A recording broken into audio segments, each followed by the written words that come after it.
এই যে শিবরাত্রির দিন, এই শিবরাত্রির দিনে আমরা উপবাস করি, শিবরাত্রি ব্রত পালন করি, ঠিক তো? কেন না, শিবরাত্রির দিনে শিব পার্বতীর বিবাহ হয়েছিল, শিবরাত্রির দিনে হরগৌরীর মিলন হয়েছিল।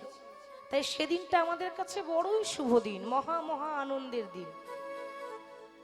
আমাদের এই পৃথিবীতে এত এত বৈষ্ণব আছে, প্রত্যেকটা বৈষ্ণবের মধ্যে বৈষ্ণবের চূড়ামণি, বৈষ্ণবের শিরোমণি, বৈষ্ণবের শ্রেষ্ঠ বৈষ্ণব একজন আছেন। তিনি কে বাবা?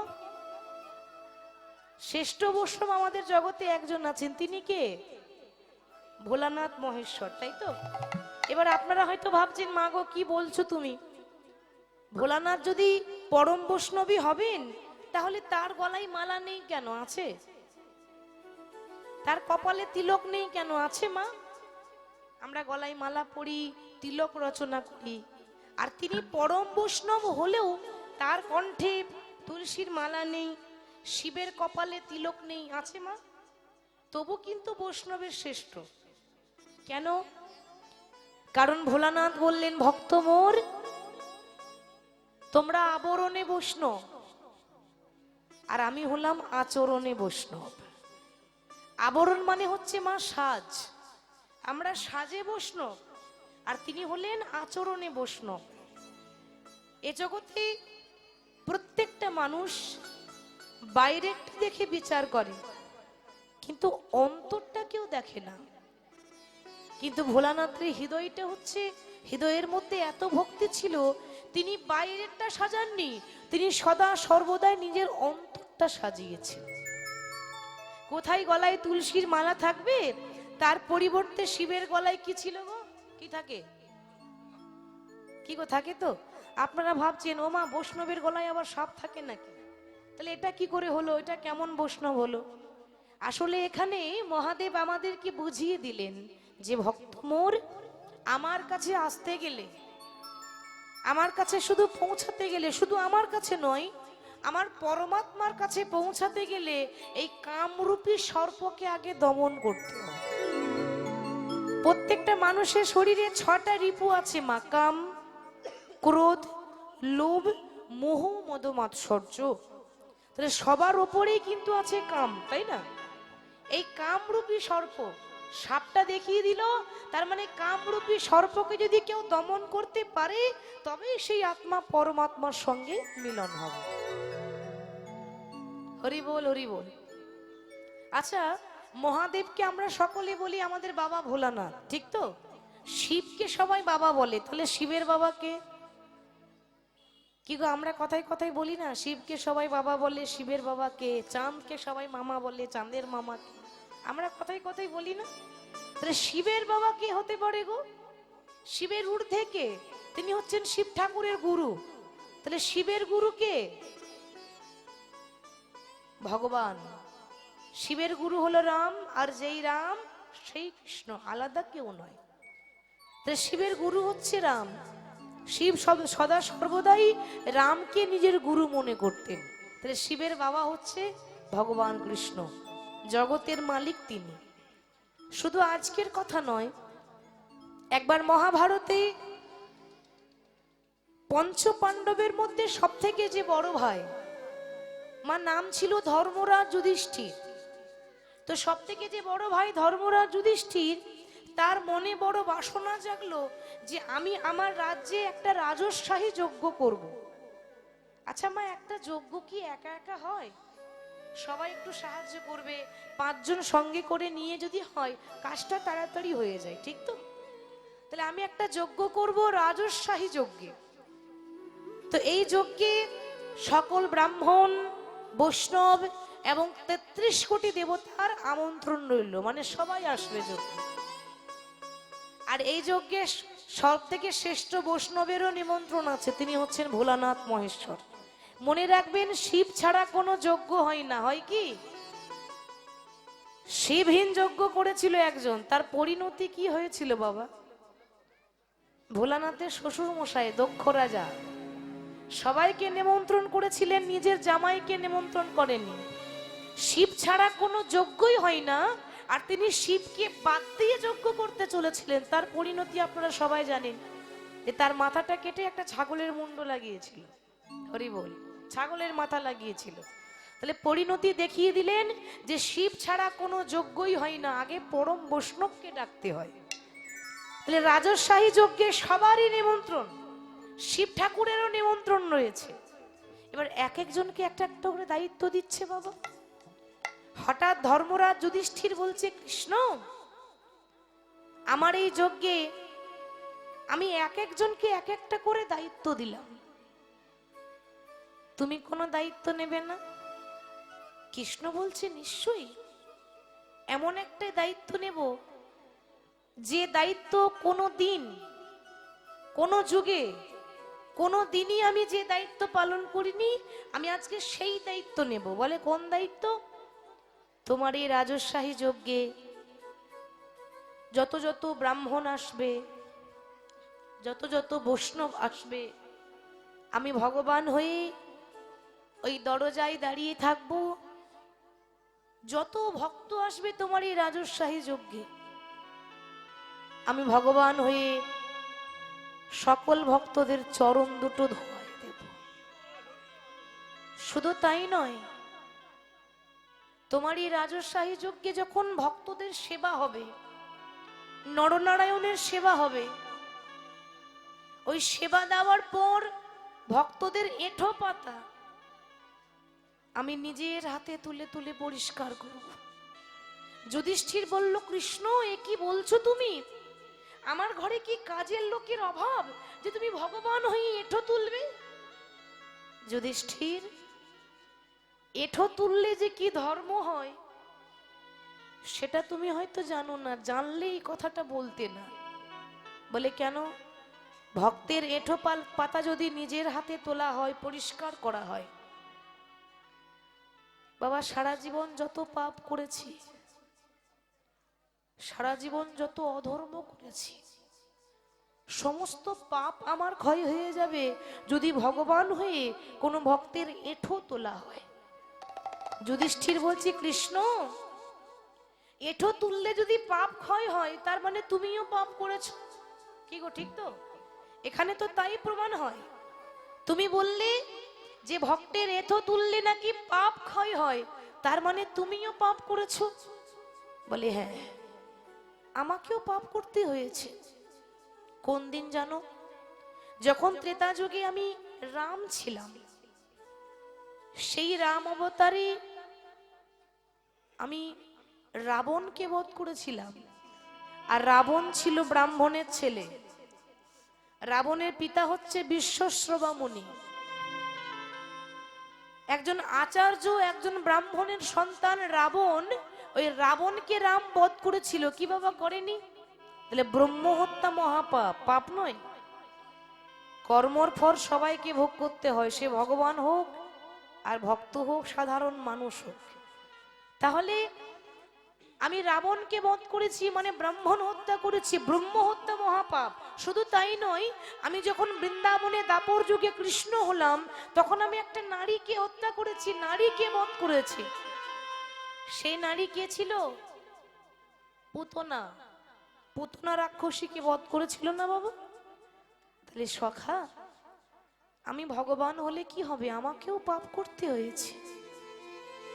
তাই আমি আমার পাপটা ক্ষয় করার জন্য ওই দরজায় দাঁড়িয়ে যত যত বৈষ্ণব আসবে, যত যত ব্রাহ্মণ আসবে, আমি ভগবান হয়ে নিজের হাতে ভক্তদের চরণ দুটো ধোয়াই দেব।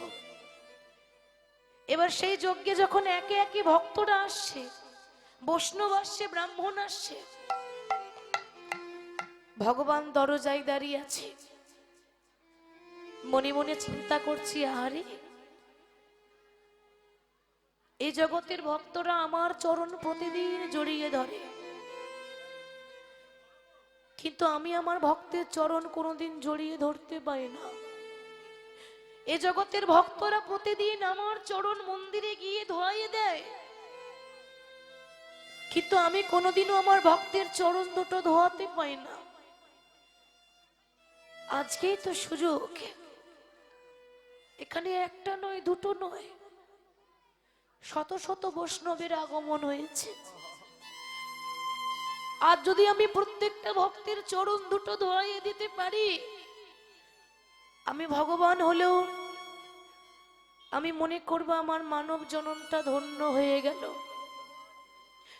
তাই জড়জাই দাঁড়িয়ে ভগবান হয়ে ভক্তের চরণ দুটো ধোয়াইয়ে দিচ্ছে। আর যেই না ভগবান ভক্তের চরণ দুটো ধোয়াইয়ে দিচ্ছে, আস্তে আস্তে আস্তে আস্তে যখন সবাই এগিয়ে আসছে, সবার পেছনে আসছে ভোলানাথ মহেশ্বর মা পার্বতীকে নিয়ে। যেই না ভোলানাথ দেখলেন যে কি, যিনি সৃষ্টি স্থিতি লয় প্রলয়ের মালিক, যিনি বিশ্ব ব্রহ্মাণ্ডের মাতা পিতা, যার ইশারা ছাড়া গাছের পাতা পর্যন্ত নড়ে না, সেই জগতের মালিক হয়ে আমাদের মতো সাধারণ মানুষের চরণ দুটো ধোয়াইয়ে দিচ্ছে। বাবা, আজকে যিনি চরণ ধোয়াইয়ে দিচ্ছেন তিনি অন্য কেউ নন, তিনি আমার গুরু। আমি যদি এগিয়ে যাই, আমার গুরু হয়ে যদি আমার চরণ ধোয়াইয়ে দেয়, শিষ্যের চরণ ধোয়াইয়ে দেয়, বাবা অপরাধ হবে না? না না, আমি তো আর এগিয়ে যেতে পারবো না। পার্বতী বলছে কি হলো, দাঁড়িয়ে পড়লে কেন, চলো। ভোলানাথ বলছে পার্বতী, তোমার যদি এত চরণ ধোয়াবার শখ আছে তুমি যাও, আমি যাব না। পার্বতী চলে গেল।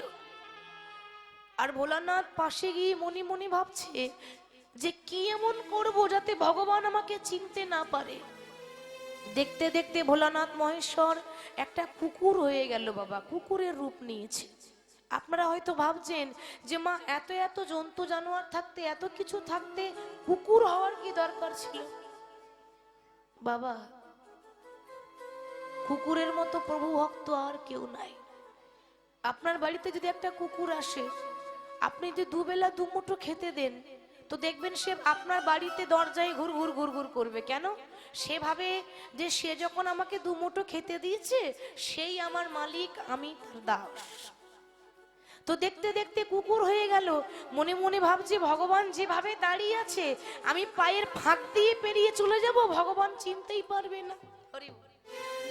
আর যেই না ভগবান দাঁড়িয়ে আছে, মনে মনে চিন্তা করছে ভোলানাথ তুমি আর কত চালাক, কিন্তু তুমি জানো না তোমার থেকে আমি আরো বেশি চালাক। কি গো, ঠিক তো? তুমি ভাবলে যে কুকুর হয়ে পায়ের ফাঁক দিয়ে পেরিয়ে যাব আর আমি চিনতে পারবো না। তুমি জানো না এ জগতে সবার কাছে ফাঁকি দেওয়া যায়, কিন্তু একজনের কাছে ফাঁকি দেওয়া যায় না। সে কে মা? ভগবান, তার কাছে ফাঁকি দেওয়া যায় না। ভালোই হলো, আগে দুটো চরণ ছিল, এখন চারটে পেয়েছি। ঠিক তো? কুকুর হলো মানে চারটে পা হয়েছে। ভালো হলো, আমি চারটে চরণ ধোয়াইয়ে দেবো। তা তুমি এসো, আমিও ফাঁদ পেতে দাঁড়িয়ে আছি। তা ভগবান ঠিক এইভাবে দাঁড়িয়েছে। বাবা জানে তো পায়ের ফাঁকেই ঢুকবে। ভগবান জানে যে আমার ভোলানাথ কুকুর হয়ে পায়ের ফাঁকেই ঢুকবে। যেই না এরকম করে দাঁড়িয়ে আছে, ভোলানাথ মনে মনে ভাবছে বাহ, রাস্তা পরিষ্কার আছে, চলে যাব, আমার গোবিন্দ আমায় চিনতেই পারবে না। আর যেই না কুকুর হয়ে যেই না পায়ের ফাঁক দিয়ে পেরোতে যাবে, অমনি ভগবান পা দুটোকে একসঙ্গে জয়েন করে দিয়েছে। আর যেই না এক জায়গায় করে দিয়েছে, অমনি চাপ লাগছে, মানে মাঝখানে আটকে আছে। তো তা ভোলানাথ বলছে প্রভু তুমি আমাকে ছেড়ে দাও। এ তুমি কি করলে? তুমি না আমার গুরুদেব, তুমি যদি গুরু হয়ে শিষ্যের চরণ ধোয়ে দাও, আমার যে বড় অপরাধ হবে। ভগবান বললেন ভোলা না, ও গো ভোলা না, এই জগতে ভক্তরাই আমার চরণ প্রতিদিন জড়াইয়ে ধরে, কিন্তু আমি কোনোদিন ভক্তির চরণ জড়াইয়ে ধরতে পারি না, জড়াইয়ে ধরিতে পারি। আজ যখন সুযোগ হয়েছে, আজ এই সুযোগ আমি ছাড়তে চাই না। ও ভোলানাথ, বলি দাও দাও চরণ তুমি বাড়াইয়ে দাও, বিদায় গৌর বাড়াইয়ে দাও,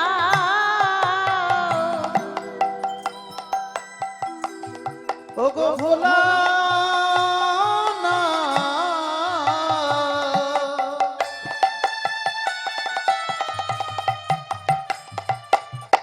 দাও দাও চরণ বাড়াই দাও,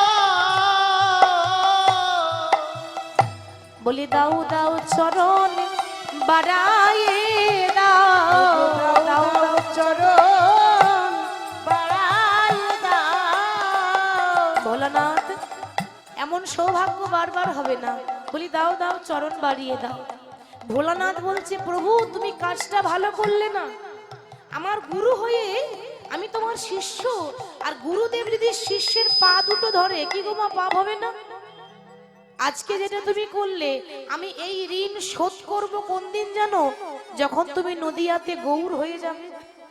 আমি আর ভোলানাথ হব না, আমি হব অদ্বৈত আচার্য। সেদিন আমার বয়স তোমার থেকে বড় হবে। মহাপ্রভু থেকে অদ্বৈত আচার্যের বয়স 52 বছরের বড়, 1 বছর 2 বছর নয়, 52 বছরের বড়। সেদিন আমি বয়সে বড় হলেও তোমার চরণ আমি ধরবো, আর আজকে এই ঋণ আমি সেদিন শোধ করিব। তাই ভগবান কৃষ্ণ গৌর হয়ে এলেন, আর আমার ভোলানাথ আমার শিব ঠাকুর হয়েছেন অদ্বৈত আচার্য। আজকে ভক্তদের সঙ্গে করে নিয়ে নদিয়ার মাটিতে নামে প্রেমে বিভোর হয়েছে। কেন হবে না? শাস্ত্রে বলছে যে আকাশের শোভা চন্দ্র যেমন,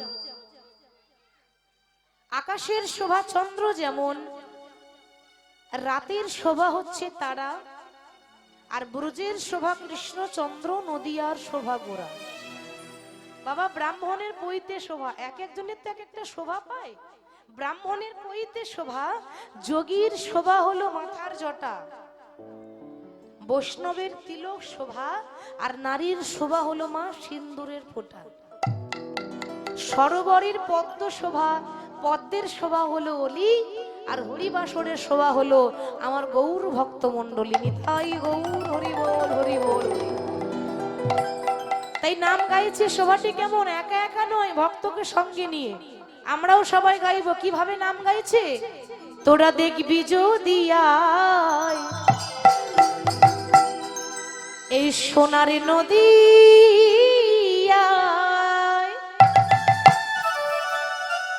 আচ্ছা আমার লক্ষ্মী মায়েদের বলছি, একটু উলুধ্বনি দেওয়া যাবে? বাহ, খুব সুন্দর হয়েছে। আরে ওই জন্য তো এত ভালো লাগে, একেবারে লক্ষ্মী মা আমার না বলতে রেডি হয়ে থাকে। এরকম না হলে ভালো লাগে? বেশ, এবার শুধু উলুধ্বনি দিতে হবে না, হাত তুলতে হবে। সবাই বাহু তুলে আমার সঙ্গে গাইবেন। কেমন? তোরা দেখবি যদি আয় সোনার নদী আয়, সচি মায়ের দুলালিয়া নেচে নেচে যায়। তোরা দেখবি যদি আয় সোনার নদী আয়, সচি মায়ের দুলালিয়া নেচে নেচে যায়। তোরা দেখবি যদি আয় সোনার নদী আয়, সচি মায়ের দুলালিয়া নেচে নেচে যায়। তোরা দেখবি যদি আয় সোনার নদী আয়, সচি মায়ের দুলালিয়া নেচে নেচে যায়।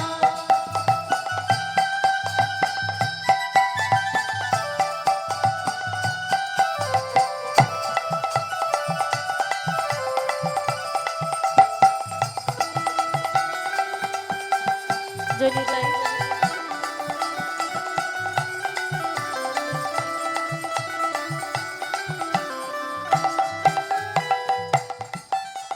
সচি মায়ের দুলালিয়া নদী আর শ্রী গোরা, ভক্ত মন চিত ছোড়া ভক্ত মনোহরা। সচি মাতার দুলালিয়া নদী আর শ্রী গোরা, ভক্ত মন চিত ছোড়া ভক্ত মনোহরা। সচি মাতার দুলালিয়া নদী আর শ্রী গোরা, ভক্ত মন চিত ছোড়া ভক্ত মনোহরা। সচি মাতার দুলালিয়া নদী আর শ্রী গোরা, ভক্ত মনোচিত চোরা ভক্ত মনোহরা। দেখি সবাই বাহু তুলুন, সবাই হাত তুলে, সবাই। হ্যাঁ, যার হাত আছে তুলুন, যার নেই তুলতে হবে না। আছে, সবারই আছে। বেশ, তোরা দেখবি যদি আয় সোনার নদী আয়, সচি মায়ের দুলালিয়া নেচে নেচে যায়। তোরা দেখবি যদি আয় সোনার নদী আয়, সচি মাতার দুলালিয়া নেচে নেচে তোরা যায়। দেখবি যদি আয় সোনার নদী আয়, সচি মাতার দুলালিয়া নেচে নেচে যায়।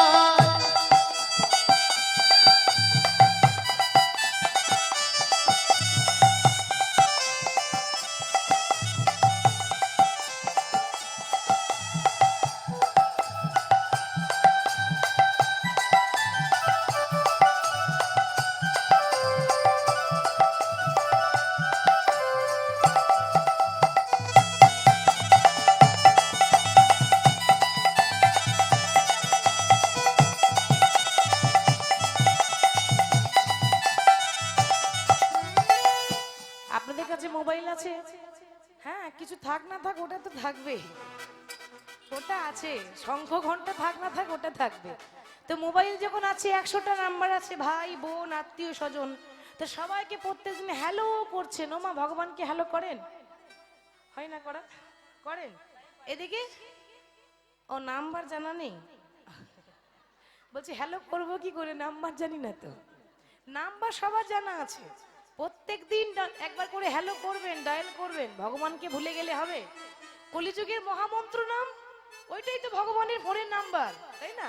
ওটা একবার করে সবাই বলবেন, হরে কৃষ্ণ কৃষ্ণ কৃষ্ণ হরে হরে, হরে রাম রাম রাম হরে হরে। হরে কৃষ্ণ কৃষ্ণ কৃষ্ণ হরে হরে, হরে রাম রাম রাম হরে হরে। হরে কৃষ্ণ কৃষ্ণ কৃষ্ণ হরে হরে, হরে রাম রাম রাম হরে হরে। হরে কৃষ্ণ কৃষ্ণ কৃষ্ণ হরে হরে, হরে রাম রাম রাম হরে হরে। দেখবি যদি আয় সোনার নদী আয়, সচি মায়ের দুলালিয়া নেচে নেচে যায়। তোরা দেখবি যদি আই সোনার নদী আই, সচি মাতার দুলালিয়া নেচে নেচে যায়। তোরা দেখবি যদি আয় সোনার নদী আয়, সচ্চি মাতার দুলালিয়া নেচে নিতাই নেচে গৌর হরি যায়। বল, হরি বল। গৌর হরি কলিযুগে নাম বিলিয়ে দিচ্ছেন, আর ভক্তগণকে ডেকে বলছে, ভক্ত মোর, ভগবান তো যুগে যুগে কার জন্য আসে? অধর্মকে নাশ করে ধর্মকে স্থাপন করার জন্যই তো আসে। তাই গৌর হরি ডেকে বললেন, ও গো তোমাদেরও লাগি আমি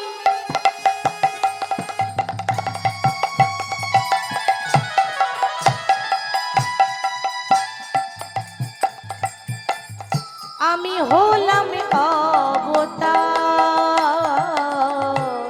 তোমাদেরও লাগি আমি,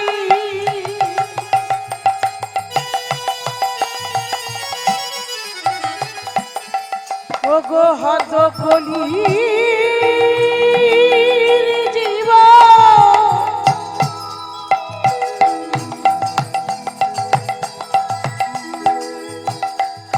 তোমাদের লাগি আমার এহেন অবতার, তোমাদেরও লাগি আমি। হরি বল। আমি হলাম অবতার, ওগো আমি ছাড়া তোমাদের কে আছে আবার? বলো আমি ছাড়া তোমাদেরও কে আছে আবার? আমাদের হরি ছাড়া আর কে নাই, হরি ছাড়া আর কেহ না, আমাদের হরি ছাড়া আর কে আমাদের হরি ছাড়া আর কেহ না। সদাই হরি হরি হরি বলো, হরি ছাড়া আর কে না। হরি হরি হরি বলো। একবারে প্রেমানন্দে বাহু তুলে মুখে হরি হরি হরি বলো, প্রেমানন্দে বাহু তুলে। মুখে হরি হরি হরি বলো, প্রেমানন্দে বাহু তুলে। তোমাদের হরি ছাড়া আর গতি নাই, তোমাদের হরি ছাড়া আর গতি নাই। বলে ওহে হত কলির জীব, তোমাদের হরি ছাড়া আর গতি নাই, হরি ছাড়া আর গতি নাই। মুখে হরি হরি হরি বলো, ওগো আমি ছাড়া তোমাদের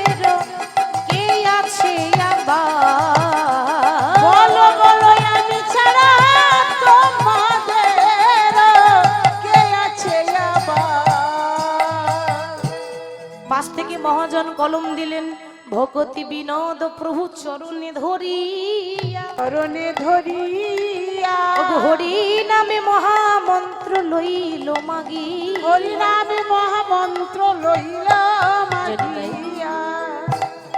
আসুন এবার আমরা গৌরীর ভাব দর্শন করলাম।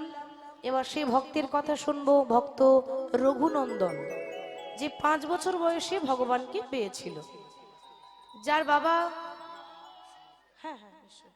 যার বাবা সারা জীবন গৌরের নাম করেছে কিন্তু ভগবান পায়নি, তার ছেলে পেয়ে গেল। বাবা লোকের ভালো করেছে, ধর্ম করেছে, সে পায়নি, তার সন্তান পেয়ে গেল। তার কথাই শুনবো। সে ভক্তের শিরোমণি বলে, ভক্তের চূড়ামণি বলে ভক্ত রঘুনন্দন। তো আজকে গৌর হরি নামে প্রেমে বিভোর হয়ে আছেন। আসুন, যখন নামে প্রেমে বিভোর, ঠিক সেই সময় বাবা বর্ধমান জেলার শ্রীখণ্ড গ্রাম, বর্ধমান তো দুটো আছে, একটা পশ্চিম বর্ধমান, একটা পূর্ব বর্ধমান। তো পূর্ব বর্ধমান জেলার শ্রীখণ্ড গ্রাম থেকে 2 ভাই, লক্ষ্য করবেন, একজনের নাম হচ্ছে মুকুন্দ সরকার আর ছোট ভাইয়ের নাম হলো নরহরি সরকার। 2 ভাই, তাদের মনের খুব ইচ্ছা আছে যে আমরা একটু গৌরকে দেখব। তাহলে বর্ধমান জেলার শ্রীখণ্ড গ্রাম থেকে তারা গৌরকে দেখতে যাচ্ছে নবদ্বীপে। আর ওদিকে গৌর হরি শিবাসের আঙিনায় নাম গাইছে, কেমন ভাবে, আরে কি বা সুরধ্বনি তীরে তীর মহাবিলসয়ে সমবয় বা লোক সঙ্গে কিবা সুরধ্বনির তীরে তীরে মহাবিলসই সমবয়বা লোক সঙ্গে। কিবা সুরধ্বনি তীরে তীর মহাবিলসয়ে সমবয় বা লোক সঙ্গে সুরধ্বনি তীরে তীর মহাবিলসই সমবয়বা লোক সঙ্গে। গোরা নাচে সমবয় বা লোক সঙ্গে, নাচে সমবয় বা লোক সঙ্গে। গোরা নাচে সমবয় বা লোক সঙ্গে। সমবয় বা লোক সঙ্গে। কিবা সুরধ্বনি তীরে তীর মহাবিলসয়ে সমবয় বা লোক সঙ্গে। সুরধ্বনির তীরে মহাবিলসই সমবয় বা লোক সঙ্গে। কিভাবে নাম করছে গৌর হরি, নাম তো এমনি এমনি হয় না, খোল করতাল সঙ্গে করে নি। তাহলে আজকেও শোভা কেমন, করতালে তালে ধো নিত্য হরি হরি ধ্বনি, করতাল তালে ধ্বনিত হরি হরি ধ্বনি। করতালে তালে ধো নিত্য হরি হরি ধ্বনি, করতাল তালে ধ্বনিত হরি হরি ধ্বনি। দেখো ওই তো আমার গোড়াই নাচে, দেখো ওই তো আমার গোড়াই নাচে। ওই তো আমার গোড়ায় নাচে, নাচে হরি হরি হরি বলে, ওই তো আমার গোড়াই নাচে। হরি হরি হরি দেখো বলে, ওই তো আমার গোড়াই নাচে। হরি হরি বলে, দুটি হেমদণ্ড বাহু তুলে, হরি হরি বলে, দুটি হেমদণ্ড বাহু তুলে। হরি হরি হরি বলে, ওই হেমদণ্ড বাহু তুলে, হরি হরি বলে, দুটি হেমদণ্ড বাহু তুলে। ওই তো আমার গোড়াই নাচে। হরি বল হরি বল। আস্তে মায়ের একটু লক্ষ্য করবেন, গৌর হরি ভক্তগণকে সঙ্গে করে নিয়ে যখন লম্পে ঝম্পে নাম করছেন, তখন যে 2 ভাই এসেছে, কি বললাম, বড় ভাইয়ের নাম হলো মুকুন্দ সরকার আর ছোট ভাইয়ের নাম হলো নরহরি সরকার। তো বড় ভাই বলছি, ভাই দেখতে পাচ্ছিস, দেখ হরি হরি বলে হেমদণ্ড বাহু তুলে ওই তোই আমার গোড়াই নাচে। ছোট ভাই তখন বলছে, দাদা তুমি যা দেখছো আমি কিন্তু তা দেখছি না। সে কি রে, তুই আবার অন্য কিছু দেখতে পেলি নাকি? কি গো, আমরা সবাই দেখছি একরকম, তা তুই আবার কি দেখলি? সবাই দেখছি কি, ওই তো আমার গৌর হরিণ আসছে, ওই তো ঘোড়াই নাচে, দুটি বাহু তুলে, হেমদণ্ড বাহু তুলে। ছোট ভাই তখন বলছে, দাদা তুমি যে বলছো ওই তো আমার গোড়াই নাচে, তো গোড়াইয়ের গোটাকে যদি একটু তুলে নিয়ে আসা হয় তাহলে কি হবে গো? হরি বল। গোড়াইয়ের গোটাকে যদি একটু তুলে নিয়ে আসা হয়, ওই তো গো রাই নাচে, ওই তো গো নিতাই গৌর হরি রাই নাচে, ওই তো গো রাই নাচে, ওই তো গো রাই নাচে, তার অন্তরেতে শ্যামে নাচে, ওই তো গো রাই নাচে। তার অন্তরেতে সব নাচে, ওই তো গো রাই নাচে। দুই ভাই বলা বলি করছে গৌর হরির নৃত্য দর্শন করে। এদিকে গৌর হরি শিবাসের আঙিনায় শিবাসকে ডেকে মহাপ্রভু বলছে, শিবাস আমার একটা কাজ করে দেবে? শিবাস বলছে, বলো না প্রভু, কি কাজ করতে হবে? না অন্য কিছু না, আমার একটা কাজ করে দাও। আজকে তোমার আঙিনা যেন বৃন্দাবনের মতো পবিত্র হয়ে গেছে। কেন হবে না? যেখানে হয় নাম সংকীর্তন সেটাই তো হয় বৃন্দাবন, ঠিক তো? এই জায়গাটার কি নাম গো? এই জায়গাটার কি নাম? এখন বৃন্দাবন।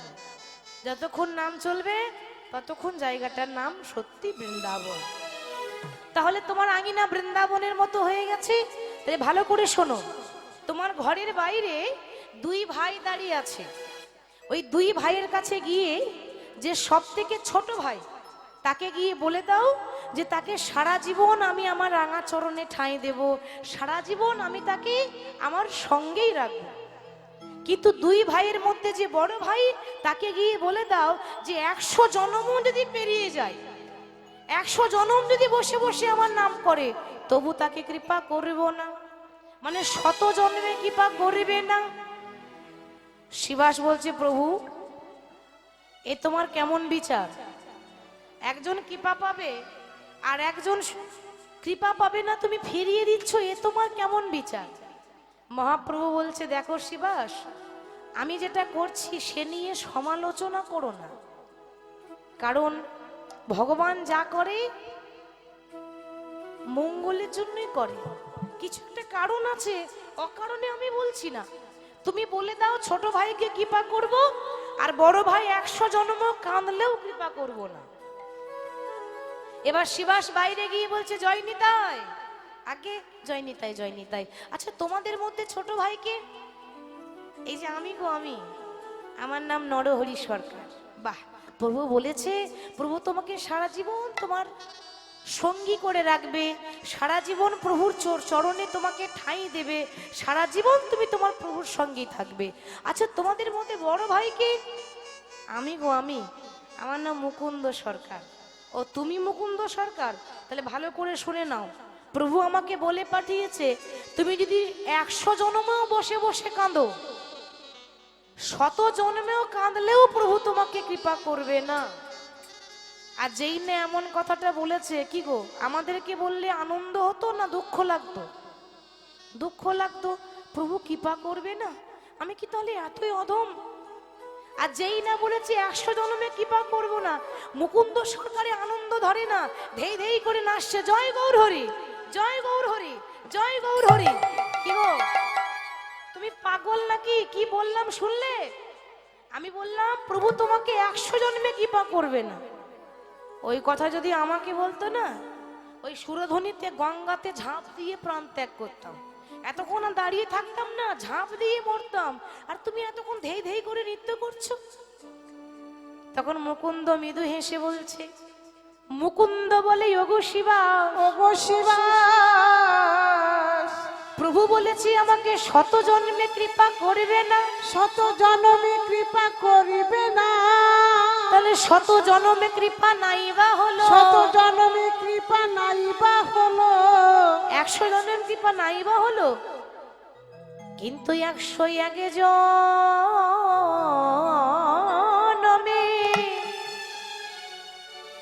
আমি প্রভুর কৃপা পাবো। একশো একজন নামে প্রভুর কৃপা পাবো। সারা জন্ম না হয়,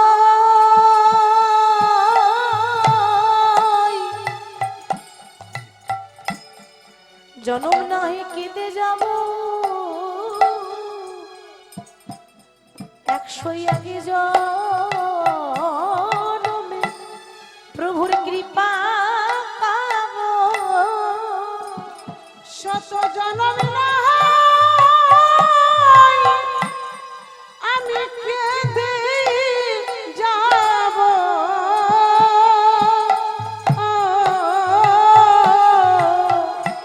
101 জনমে প্রভুর কৃপা পাবো। ঠাকুর কৃপা কৃপা করো বলে 101 জনমে আমি কেঁদে যাব। হা গৌর কৃপা, হা গৌর কৃপা,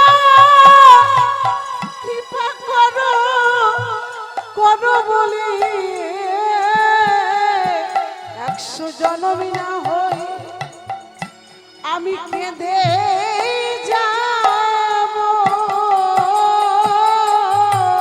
বাবা মুকুন্দ সরকারের ধৈর্য দেখেছেন? আমার গৌর হরি বলেছে 100 জন্মে কৃপা করবে না। 100 জন্মের কৃপা নাই বা হলো, 101 জন্মে তো হবে। যদি 101 জন্মে না হয় 102 জন্মে তো হবে। আরে কোনোদিন না কোনোদিন তো হবে। ততদিনের জন্য আমি অপেক্ষা করে যাব। আর মুকুন্দ সরকারের এই কথা শুনে গৌর হরি আর থাকতে না পেরে ছুটতে ছুটতে এসে মুকুন্দ সরকারকে জড়িয়ে ধরেছে। প্রভু, তুমি না বলেছিলে তুমি আমায় দেখা দেবেন না? তুমি নিজের মুখে বলেছিলে তুমি আমাকে 100 জন্মে কৃপা করবে না, তাহলে আমাকে ছুটে এসে জড়িয়ে ধরলে কেন? মুকুন্দ, তোমার ভেতরে যে প্রেম, তোমার ভেতরে যে ভক্তি, এ তো সবাই বুঝবে না। কারণ সবাই বাইরেরটা দেখে, হৃদয়টা কেউ দেখতে পায় না, অন্তরটা কেউ দেখে না। আমি তাদের দেখিয়ে দিলাম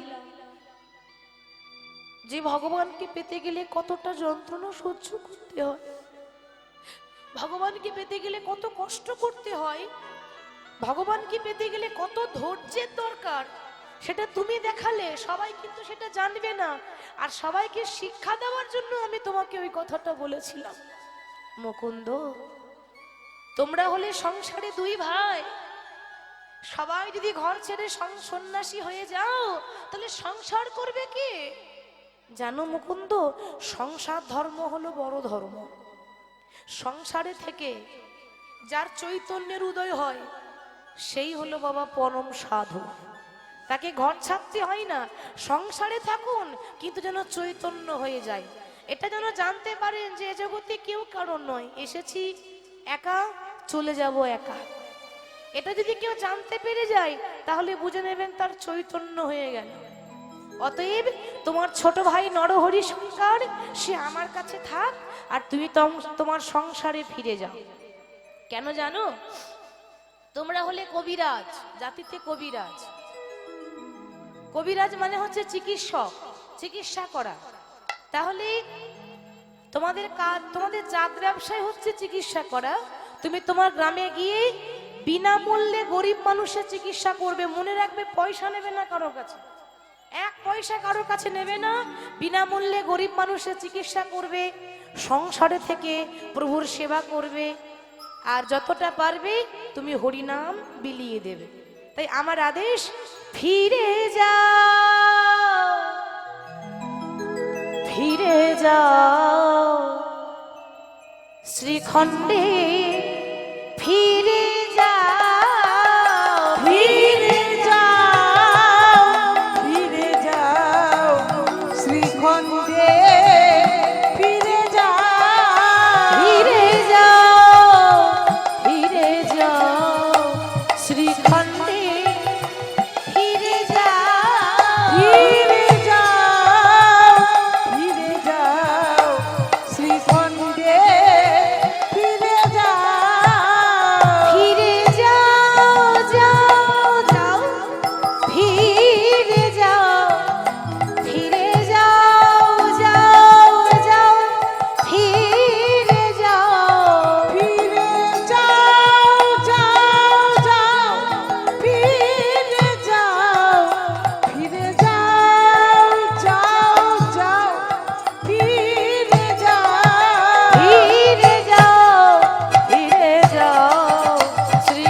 সরকার করজোরে বলছে, প্রভু আচ্ছা সত্যি করে বলো তো আমি কি কোনো পাপ করেছি? কেন আস্তে, কেন মুকুন্দ কথা বলছো? না তুমি আমার ছোট ভাইকে তোমার কাছে রাখবে আর আমাকে বলছো তুমি ফিরে যাও, তোমাকে এখানে থাকতে হবে না, তুমি সংসার করো। কেন প্রভু আমি কি অপরাধ করলাম? আমাকে সংসারে কালো পাঁকের মধ্যে ঠেলে দিচ্ছ কেন? ভগবান বললেন, মুকুন্দ সংসারে থেকে ভগবানের নাম করা যায় কি গোমা যায় না? পাকাল মাছ পাকে থাকে, পাক খেয়ে বড় হয়, কিন্তু পাকার মাছ যখন তুলবেন তো পাকাল মাছের গায়ে পাক লেগে থাকে না, অথচ সে পাক খেয়ে খেয়ে বড় হয়েছে, কিন্তু মাছের গায়ে পাক লেগে থাকে না। সেরকম সংসার করো, কিন্তু সংসারের কালো পাকগুলো যেন তোমার গায়ে না লেগে যায়। এটা মহাপ্রভু শিক্ষা দিলেন। একবার কি হয়েছে জানেন? একবার বৈকুণ্ঠ ধামে নারায়ণ কিন্তু বসে বসে কাঁদছে, মানে ভগবান কাঁদছে। যেই না মাথায় হাত দিয়ে বসে আছে ভগবান কাঁদছে, ওদিকে নারদ মুনি নারায়ণ নারায়ণ নারায়ণ সদা সর্বদাই তো প্রভুর নাম করে। তা আজকে নারায়ণ নারায়ণ নারায়ণ করতে করতে নারায়ণের কাছে যাচ্ছে। কেমন ভাবে? নারদের হাতে কি থাকে গো?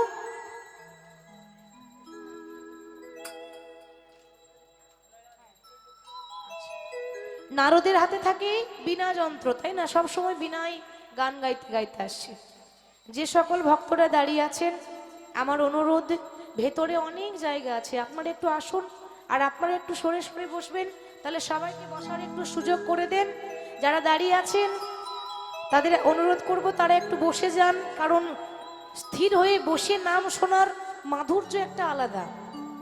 এত কষ্ট করে দাঁড়াবার প্রয়োজন নেই, অনেক জায়গা আছে, আপনারা একটু আসুন। তো একবার নারায়ণ বসে বসে কাঁদছে আর নারদ মুনি বিনায় গাইতে গাইতে যাচ্ছে। কেমন ভাবে? মানে নারায়ণের কাছে নারদ আসছে, কেমন ভাবে গাইছে? আমার একটা রাতে বেঁধে দিলে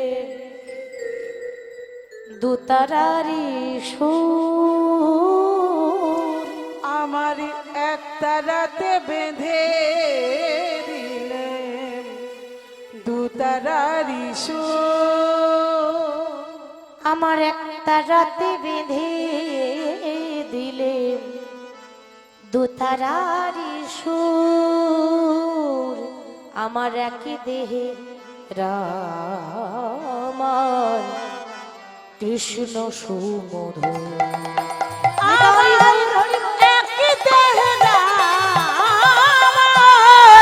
কৃষ্ণ সুমধুর, আমার একই দেহে রামার কৃষ্ণ সুমধুর। আমার একটি রাম কৃষ্ণ সুমধুর, সরজন দিতে নেমে আমার দেহ শীতল হয়, আর বৃন্দাবনে কুঞ্জ ছুঁয়ে প্রেমে যমুনা বয়, সরজন দিতে নেমে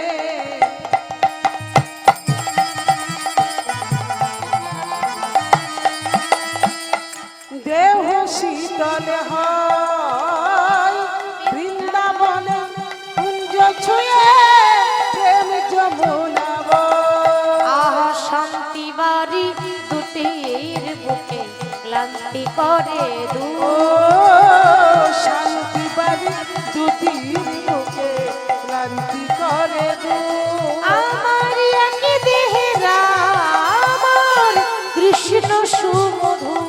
আমার একই দেহে রাম কৃষ্ণ সুমধুর, আমার একই দেহে রামার কৃষ্ণ সুমধুর। আমার একই দেহে রাম কৃষ্ণ সুমধুর। নারায়ণ নারায়ণ নারায়ণ। নারদ মুনি গান গাইতে গাইতে, লক্ষ্য করুন মায়েরা, যেই না নারায়ণের কাছে এসে দাঁড়িয়েছে, এসে দেখছে প্রভু বসে বসে কাঁদছে। তো নারদ বলছে, কি হলো প্রভু, তুমি কাঁদছো কেন? যিনি হচ্ছেন জগতের মালিক, সেই ভগবানের চোখে জল কেন? ভগবান বলছে, নারদ, আসলে আমি আমার ভক্তের জন্য কাঁদছি। ভক্ত কোন সে ভক্ত? রাম শ্যাম যদু মধু, সারাদিনে তোমাকে একবার ডাকে না তার জন্য কাঁদছো প্রভু? আর আমি যে 24 ঘন্টা নারায়ণ নারায়ণ করি, কই আমার জন্য তো একবার তুমি কাঁদো না? কি গো, কেঁদেছো? আমি যে 24 ঘন্টা নারায়ণ নারায়ণ করি, কই আমার জন্য তো কাঁদো না? নারায়ণ বলছে, নারদ, তোমার জন্য কাঁদবো, আমার একটা কাজ করে দিতে হবে। কি কাজ?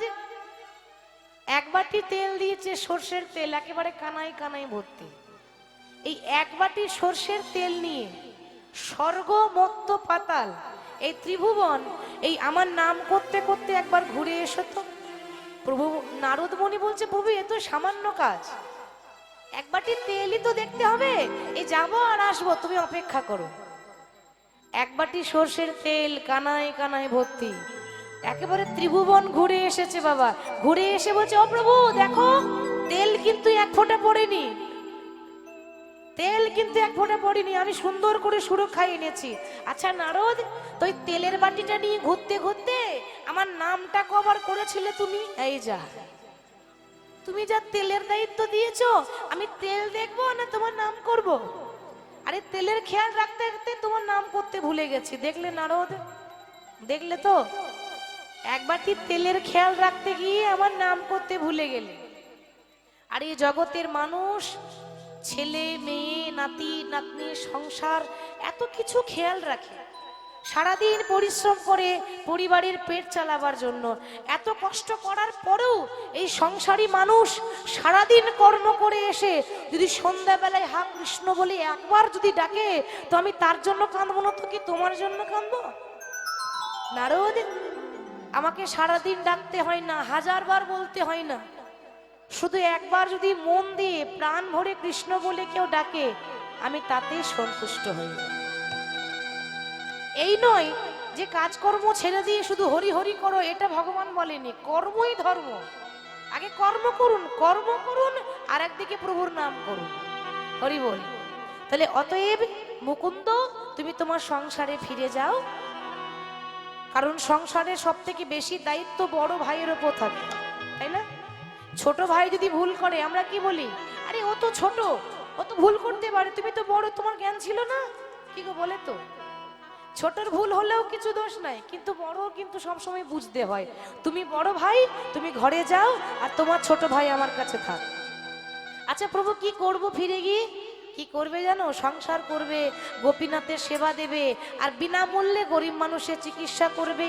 তুমি ফিরে যাও, জীবের দ্বারে দ্বারে গিয়া, জীবের চরণে ধরিয়া, দাঁড়ে দাঁড়ে গিয়া, জীবের চরণে ধরিয়া, দ্বারে দ্বারে গিয়া চরণে ধরিয়া, দাঁড়ে দাঁড়ে গিয়া চরণে ধরিয়া, এই হরি নাম দিলা। ফিরে যাও, ফিরে যাও, শ্রীখণ্ডে ফিরে যাও, ফিরে যাও, ফিরে যাও, শ্রীখণ্ডে ফিরে যাও। মহাপ্রভুর আজ্ঞা পাইয়া মুকুন্দ চলিল। আমার মহাপ্রভুর আজ্ঞা পাইয়া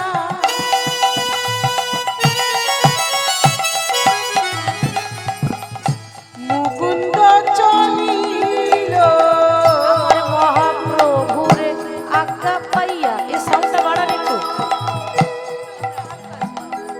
মুকুন্দ চলিল, আমার মহাপ্রভুর আজ্ঞা পাইয়া মহাপ্রভু চলিল।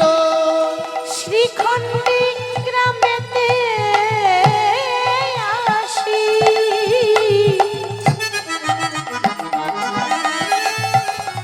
আয়ুপনীত হল। শ্রীখণ্ড গ্রামেতে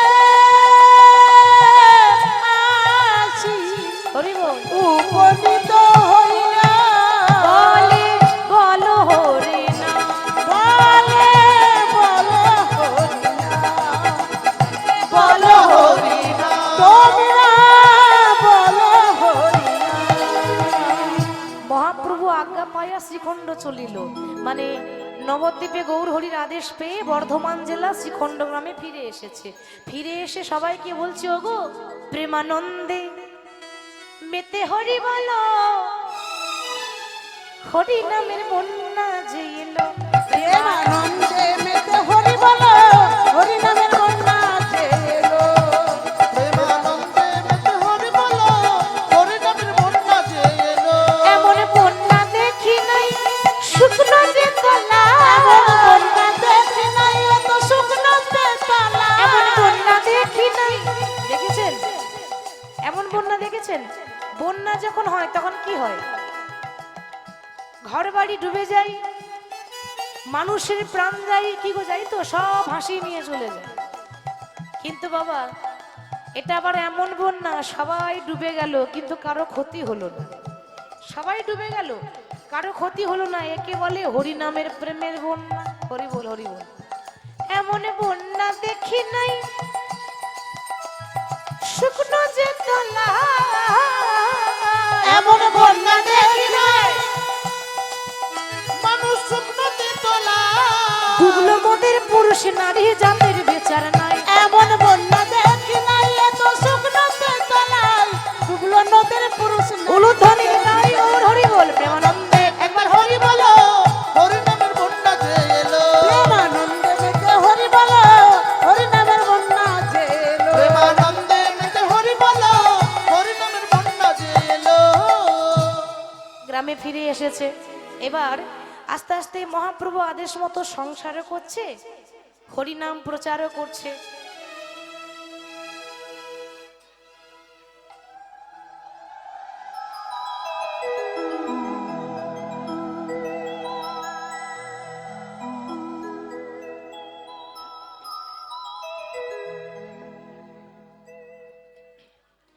আজকে ভক্তিমতী মা আমার, আপনারা সকলে জানেন তিনি একটি বস্ত্র দান করলেন।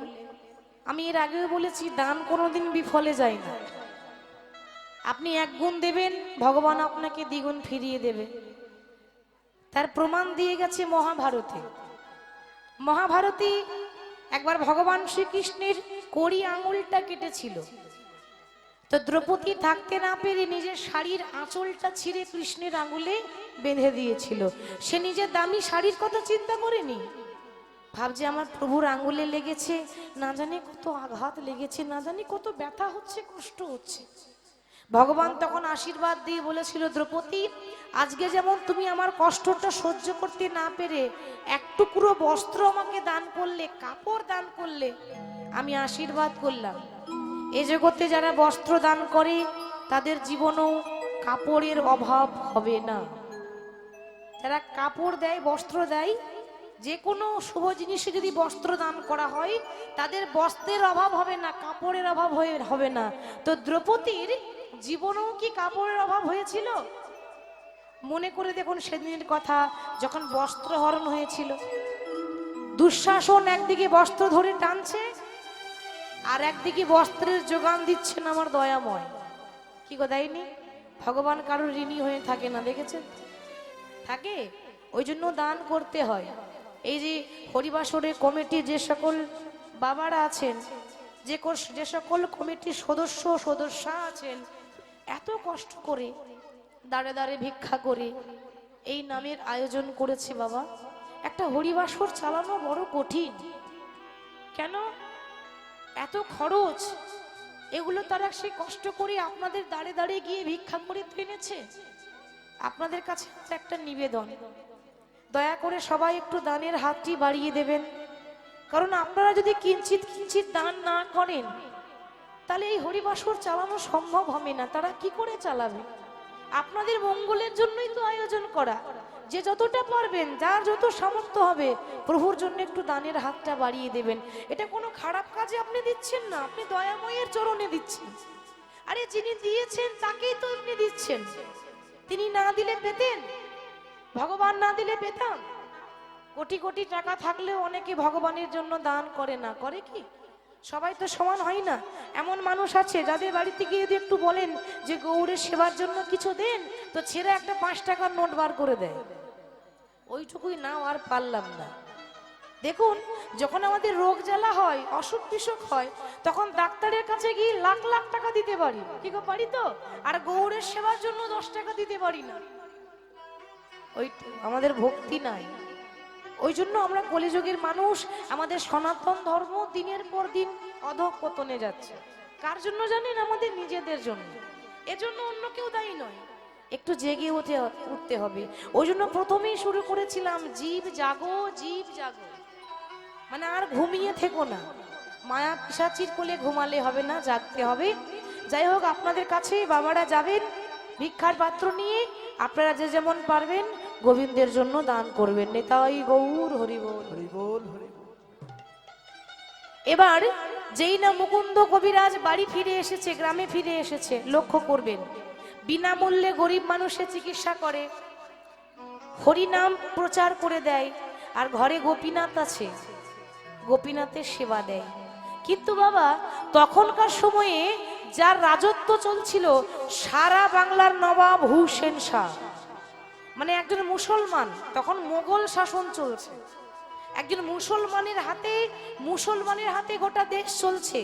এখন যেমন দেশের মন্ত্রী আছে, তখনকার সময় দেশের মন্ত্রী হচ্ছে সারা বাংলার নবাব হুসেন শাহ। হরি বল হরি বল। তো সারা বাংলার নবাব হুসেন শাহ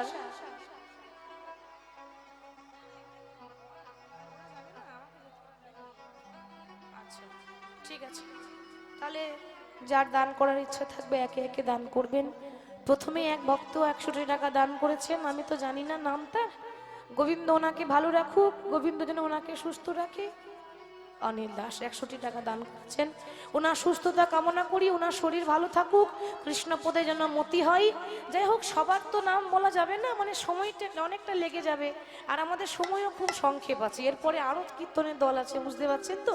তো যাই হোক, যার ইচ্ছা একটু গোবিন্দের জন্য একে একে একটু দান করে যাবেন। এখানে আমি রাখলাম, সবাই একটু দান করে যাবেন।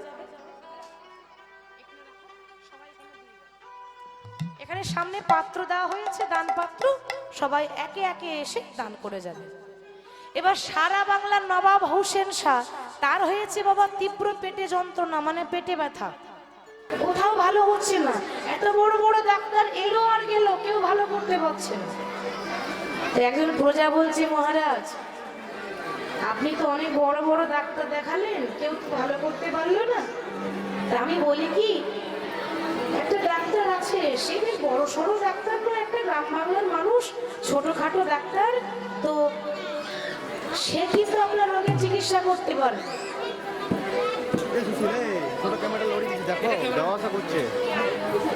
বেশ, খুব ভালো। পরম ভক্ত মানিক অধিকারী 5000 টাকা দান করেছেন হরিবাসরে, ধন্য। তার অনুরাগ, ভক্তি আমার গৌর গোবিন্দ যেন কৃপা করে। তিনি 5000 টাকা দান করেছেন, প্রভু যেন তাকে ভালো রাখে।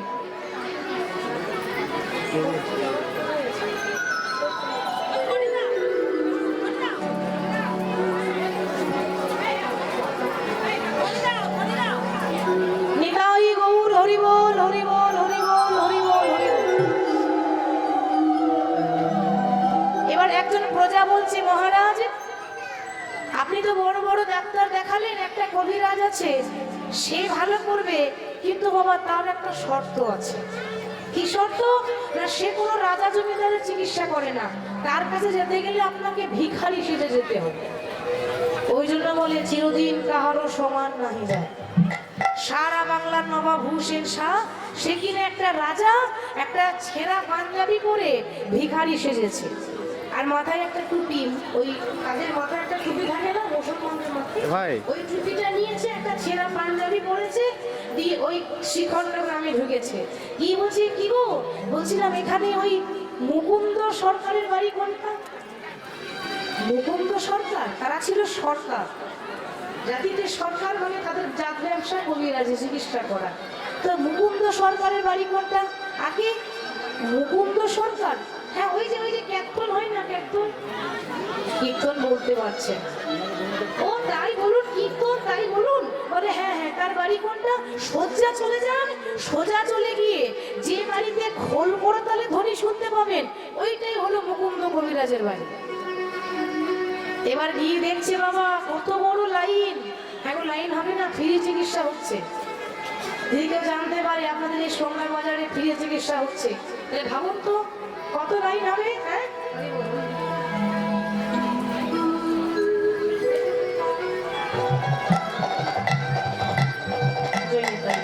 এবার এত এত বড় লাইন, সবাই ফ্রি চিকিৎসা বিনামূল্যে চিকিৎসা করাবে তো, সবাই লাইন দিয়ে দাঁড়িয়ে আছে।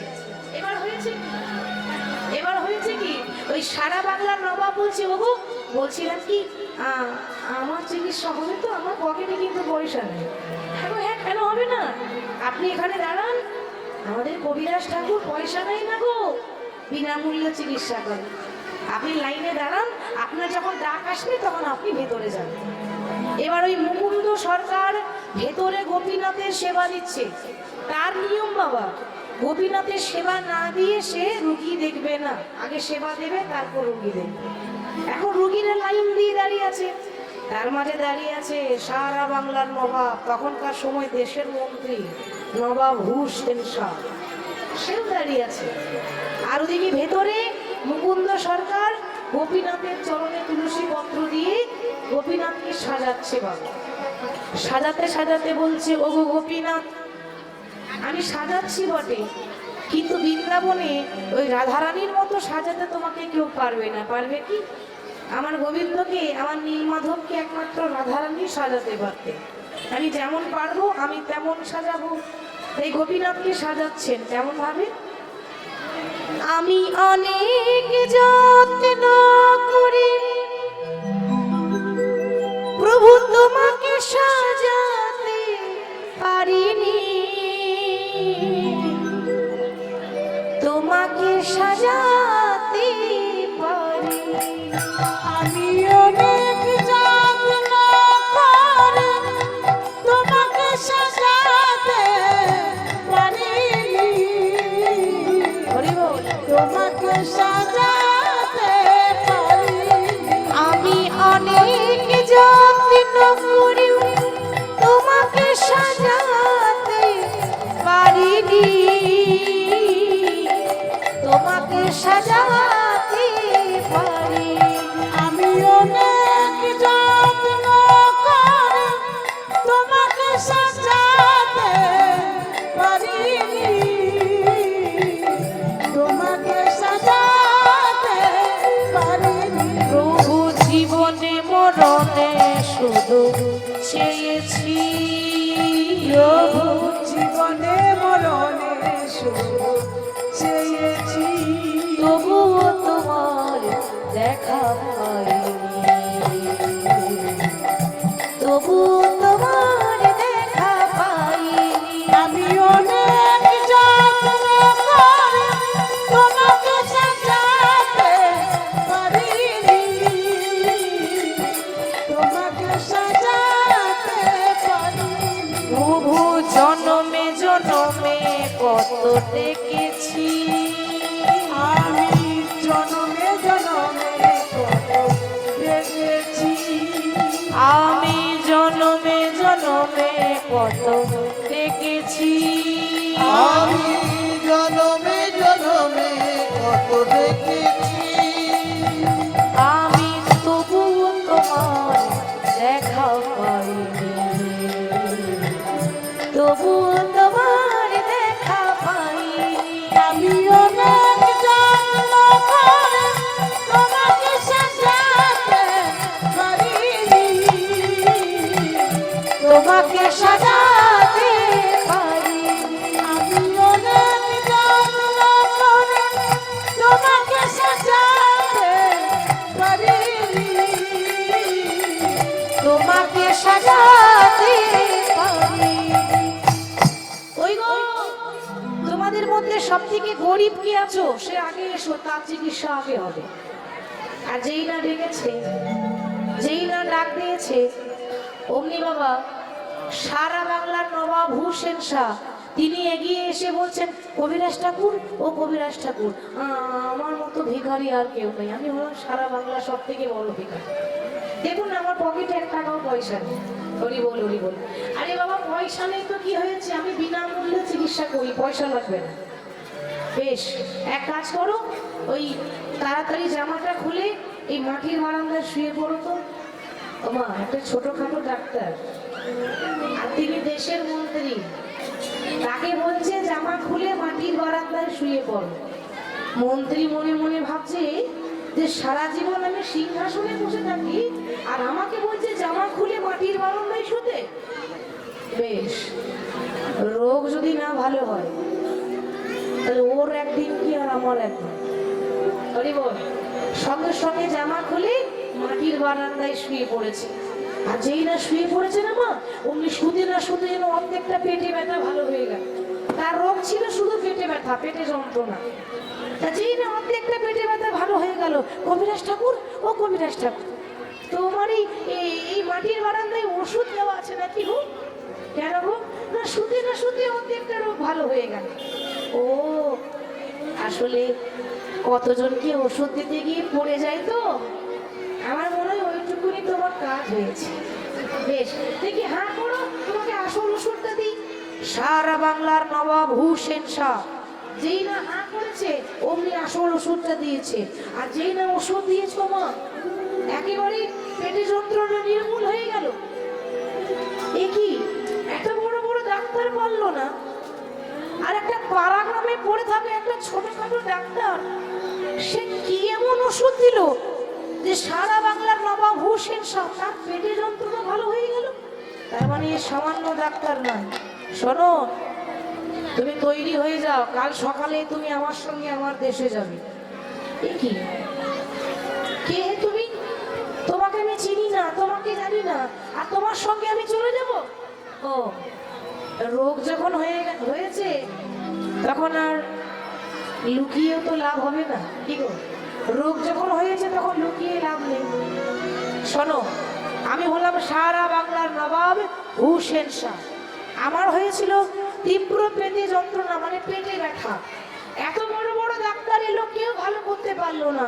আর তোমার আবার নিয়ম আছে, তুমি আবার কোনো রাজা জমিদারের চিকিৎসা করো না। তোমার নিয়ম বিনামূল্যে গরিব মানুষের চিকিৎসা করবো। কি আর করবো, রোগের দায়ে আমাকে গরিব সেজে ভিখারি সেজে এখানে আসতে হবে। আমি ভিখারি নই, আমি হলাম দেশের মন্ত্রী। তুমি তৈরি হয়ে যাও, কাল সকালেই আমি তোমাকে এখান থেকে নিয়ে যাব শহরে।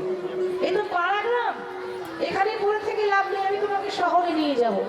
আর যেই না এমন কথা বলেছে না মা, মুকুন্দ সরকার চিন্তায় পড়ে গেল। কেন? কারণ মহাপ্রভু বলেছিল বিনামূল্যে গরিবের চিকিৎসা করো। কি হবে? যেই না চিন্তায় পড়ে গেল, মহাপ্রভু রাত্রিবেলায় স্বপ্ন দিচ্ছে, মুকুন্দ তুই তো ডাক্তার, আর একটা ডাক্তারের ধর্ম হচ্ছে সবাইকে সমান রূপে চিকিৎসা করে, সে জমিদারি হোক আর রাস্তার ভিখারি হোক। কি গো, ঠিক তো? চিকিৎসা কিন্তু সবার সমান হবে, কিন্তু এটা হয় বাবা? হয় কি? বাস্তব কথা, সত্যি কথা, হয় না। কেন? আগে টাকা দিতে হবে, তারপর চিকিৎসা হবে। কিন্তু টাকার অভাবে অনেক অনেক রোগী মারাও যায়, চিকিৎসা হয় না। কিচ্ছু করার নেই, আগে টাকা দাও তবে চিকিৎসা হবে। কিন্তু উচিত একটা ডাক্তারের যে সবাইকে সমান রূপে দেখা। ডাক্তার যাকে আমরা বলি ভগবান, ভগবানের আরেক রূপ, তিনি আমাদেরকে জীবন দান করেন। এমন কোনো রোগ নেই যে ডাক্তার ভালো করতে পারে না, ওই জন্য তাদেরকে আমরা ভগবানের মতো পুজো করি। যাই হোক, তুমি নবাবের সঙ্গে যাও, দেখবে সময় হলে ঠিক ফিরে আসবে। সকালবেলায় ঘুম থেকে ওঠে তৈরি হয়ে গেছে, মনে মনে ভাবছে যে আমি আমার নবাবের রাজ্যে যাব বটে, কিন্তু আমি আমার গৌরকে ছাড়বো না, আমি আমার গোপীনাথকে ছাড়বো না। তাই সঙ্গে করে গোপীনাথকে নিয়ে যাচ্ছে। গোপীনাথকে সঙ্গে করে যেই না নিয়ে যাচ্ছে, সারা বাংলার নবাব হুসেন শাহ তার সঙ্গে যাচ্ছে। যেতে যেতে বলছে, নবাব আমি আপনার সঙ্গে আপনার রাজ্যে যাব, কিন্তু আমার একটা শর্ত আছে। কি শর্ত? না যাব বটে, কিন্তু আমি আপনার বাড়িতে থাকতে পারবো না। আমি আপনার বাড়িতে ওই রাজমহলে থাকতেও পারবো না, আর আমি আপনার রাজমহলের সেবা নিতে পারবো না। কিছু মনে করবেন না, এটা আমার ইচ্ছা। কারণটা বুঝতেই পারছেন সবাই, কি কারণে বলছে। তো সারা বাংলার নবাব হুসেন শাহ বলছে, বেশ তাই হবে, আমার তাতে আপত্তি নাই, কিন্তু তুমি আমার বাড়িতে থাকবে না তো থাকবে কোথায়? নবাব, আমাকে একটা তালপাতা ঝুপড়ি ঘর করে দেবেন। কি বলছো মুকুন্দ? তোমার জায়গায় অন্য কেউ যদি মন্ত্রী দেখা পেত কি বলতো? আমার দুতলা বাড়িটা চারতলা করে দেন, কি গো বলতো তো? আর তুমি আমাকে সামনাসামনি পেয়েছো, আমি দেশের মন্ত্রী, আর আমাকে বলছো তুমি ঝুপড়ি ঘর দাও? তুমি কি পাগল হয়ে গেলে নাকি? তখন মুকুন্দ সরকার বলছে, নবাব, আসলে আমি ঝুপড়ি ঘর কেন চাইলাম জানেন? যত আনন্দে থাকবো তত আমি ভগবানের কথা ভুলে যাব। ঠিক বলছে তো বাবা? যত সুখ বেশি হবে, যত আনন্দ হবে, যত টাকা পয়সা বেশি হবে, ততই আমি ভগবানের কথা ভুলে যাব। আর যত কষ্টতে থাকবো, যত যন্ত্রণা পাবো, যত দুঃখ পাবো, তত প্রতি পদে পদে তিলে তিলে শ্রীহরির কথা মনে পড়বে। কারণ আমরা ভগবানকে আনন্দের সময় ডাকি না, কখন ডাকি? বিপদের সময় ডাকে, কি গো ঠিক তো? সুখের সময় ডাকি, বিপদের সময় বলি হরি রক্ষা করো, তার আগে ডাকি না। মনে রাখবেন, যতদিন টাকার বল, যতদিন শরীরের বল, যতদিন সম্পত্তির বল, ততদিন কে বলবে হরি বল? কি বাবা, কে বলবে? টাকার বল আছে, শরীরের বল আছে, সম্পত্তির বল আছে, হরি বল বলবে না। যখন বল শেষ হয়ে যাবে তখন হরির কথা মনে পড়বে, সেদিন বলবো হরি তুমি ছাড়া আর কিছু জানি না। তাহলে মানুষের যখন বল থাকে না বাবা, তখন সে হরিকে ডাকে না। বল শেষ হয়ে গেলে তবে তার হরির কথা মনে পড়ে। বেশ, তোমার যখন ইচ্ছা তুমি ঝুপড়িতে থাকবে, তাই হবে। তোমার জন্য আমি একটা তালপাতা ঝুপড়ি করে দেব। এবার সঙ্গে গোপীনাথকে নিয়ে চলে যাচ্ছে। আর গোপীনাথকে নিয়ে যখন নবাবের দেশে যাচ্ছে, গাইতে গাইতে যাচ্ছে প্রভুর নাম, এমন ভাবে বদন ভরে গাউরে মন হরে কৃষ্ণ নাম, হরে কৃষ্ণ নামে জপ জপ বিরাম। একবার ভজন ভরে গাও ওর ধরে দিন গাই গৌরা, হরে কৃষ্ণ নাম জপ জপ যোগীরা। বদন ভরে গাউরে মন হরে কৃষ্ণ নাম, হরে কৃষ্ণ নাম জপ জপ যোগীরা। বদন ভরে গাও রে মন হরে কৃষ্ণ নাম, হরে কৃষ্ণ নাম জপ জপ যোগীরা।